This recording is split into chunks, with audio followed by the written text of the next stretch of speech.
There was a lot that happened in this episode. It jumped around from era to era, gave us reunions and discord, and a lot of emotions and a lot of new reveals. Thankfully, we returned to the 1950s storyline in this episode, and it got quite a bit of time. So much happened in this episode, both past and present, that it felt like a lot longer than its actual runtime. We start off in 1955 at a Washington, D.C. ball, and even though this setting isn't as exciting of a place, it's not hunting titans out in the field or anything. Just the fact that the episode opened up here brought my mood up because of how long it's been since we've been with these characters.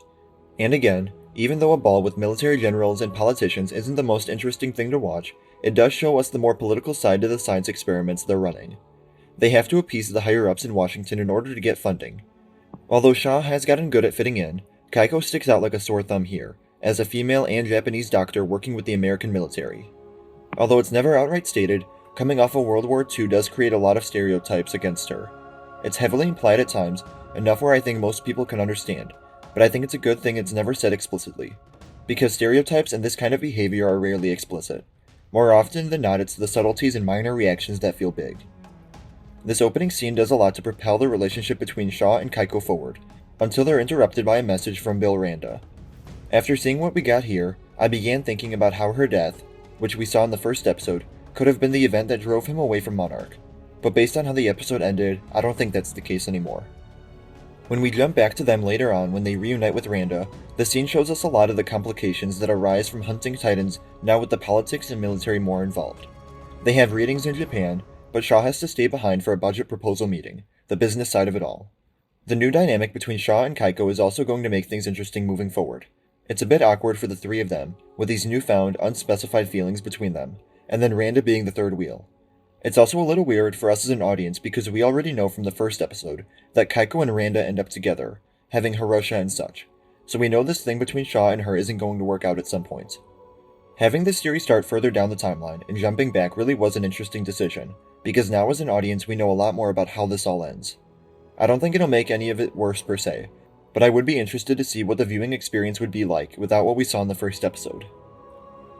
Kaiko and Randa head to Monster Island, as it's apparently called, where they meet Dr. Suzuki, and the energy this dude gives off was endearing and terrifying at the same time.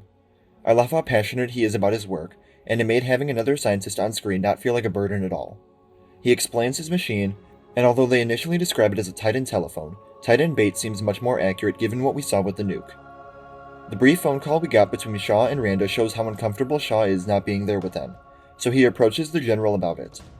I really like the way this scene was written, because despite having the casual backyard barbecue backdrop, the stakes here are tremendous. Despite being told that making the right decision here would allow Shaw to run Monarch his way, basically putting him at the top, he decides to show up in Japan anyways. Because of his feelings for Kaiko and wanting to be there for both protection and to witness a Titan, I understand his decision, but it's disappointing for the character nevertheless. It makes me think about what could have been if he had stayed for the business meeting and gotten to run Monarch his way. But instead he jeopardizes his own career and the future of Monarch to show up. Randa recognizes what's going on between Shaw and Kaiko, so after a nice joke about being the third and fourth wheels, he takes Suzuki for a walk while they talk it out. Their conversation does a lot to show the complications that would arise as a result of them being together, having to decide between each other and what's best for Monarch, science, and the greater good, something Shaw already did as he chose Kaiko over the budget proposal meeting. It's a nice moment between characters taken to develop them, but it's interrupted by Godzilla throwing the machine at them and swimming away.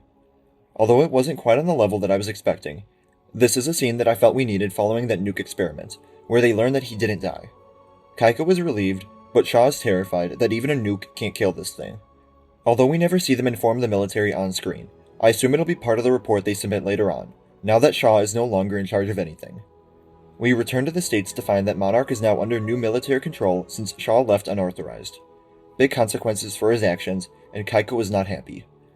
Although it's never fun to see a story taken this way when we want to see the best for the characters, this is going to be interesting to see play out down the line. Going to the present day, this time it was Shaw's turn to shine.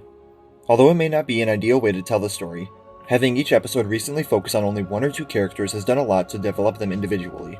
It did a lot to make me care about the three young adults, and although Shaw doesn't get that level of development here in the present, between both eras, we get to see quite a bit of him. Here we start with Duval breaking him out of Monarch custody, and I knew there was something behind her expressions from last episode.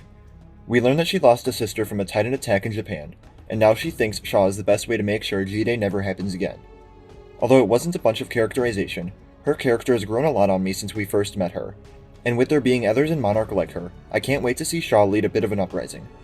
I wouldn't be surprised if he takes over the company or creates his own force by the end of the story, since power and position in Monarch were such big focuses when Verdugo interrogated him last episode. Stories collide when Kate, Kentaro, and May find Shaw and Duval in their living room in San Francisco. I really liked that they started condensing the storylines, because eventually the jumping around in the same period gets to be a lot. Shaw sets the stakes, saying that what could be coming is G-Day times 100, and that their father is probably out there trying to stop it right now. Right off the bat, there was a lot I didn't trust about this group. Duval has only just come over to this side, May sold them out last episode, and Shaw was looking for something very different than Kate and Kentaro. Although right now they're all in line when it comes to their paths, their goals and eventual outcomes are all in very different places, leading to some chaos down the line. We get a brief scene with Verdugo and Tim in the father's office before heading to Africa, and Tim is low-key a genius here, able to figure out where they're going using the holes on the tack board. It's honestly a shame that he died in the helicopter crash later on, because he was a fun character to watch, one that I was actually rooting for at times. We also learned during the scene a bit about why Hiroshi and Monarch were on bad terms. He was using deep space satellites to look at cosmic radiation and gamma rays on Earth, tracking Titans like his parents did, and it got him exiled from Monarch. It goes back to what Shaw said earlier on, anyone that doesn't agree with them is crazy. Hiroshi's methods are proven, but they're not the way Monarch likes to do things, although this series really hasn't shown us much about the company, other than the fact that they don't like to do anything. The characters take a trip to Africa, and this is where we start to see the different ambitions come into conflict.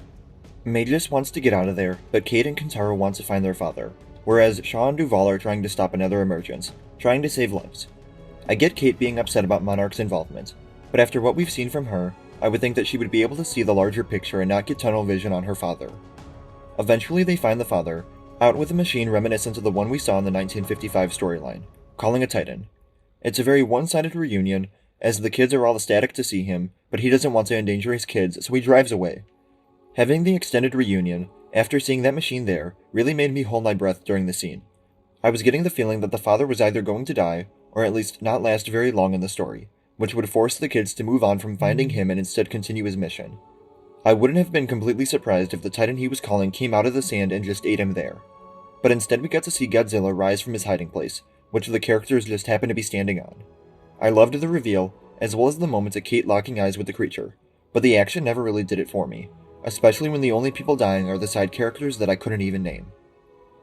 The episode ends with the group splitting ways, with Shaw wanting to go after Godzilla, and the kids being done with Titans and just wanting to find their father. Shaw wants to follow Godzilla because he's the key to stopping another emergence, but the kids are too terrified of Godzilla to understand going after him. Eventually they're going to meet up again, but it is kind of annoying how this keeps happening, meet up, split apart, over and over again. While the three of them are walking back to civilization, we get an exposition dump from May as she reveals that she sold them out. But we learn that the life she was promised to get back to wasn't the one in Japan, but the one she fled before that. It's not entirely explained in great detail, but it sounds like she pissed off her very rich family and hid on the other side of the planet because of it.